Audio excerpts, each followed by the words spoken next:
So next நாம் அண்டகத்தினுடைய பகுதியை பார்ப்போம். அண்டகத்தில் பார்த்தீங்கன்னா 2 பகுதிகள் இருக்குது சரியா. ஒன்று வெளிப்புறம் கார்டெக்ஸ், மற்றொன்று உட்புறம் மெடுல்லா. 2 பகுதி கார்டெக்ஸ் மெடுல்லா. ஸோ கார்டெக்ஸ் பகுதி பார்த்தீங்கன்னா எங்கே இருக்கும்னா வெளிப்பகுதியில் காணப்படும். மெடுல்லா வந்து பார்த்தீங்கன்னா உட்பகுதி. ஓகே, அப்போது வெளிப்புறம் இந்த பகுதியினுடைய பேர் என்னது? கார்டெக்ஸ். உட்புறம் இந்த பகுதியினுடைய பேர் வந்து மெடுல்லா.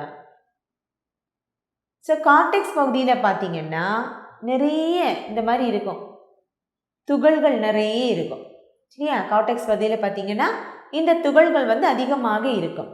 அப்போ இது எல்லாமே பார்த்தீங்கன்னா வளர்ச்சி அடையாத முட்டைகள்.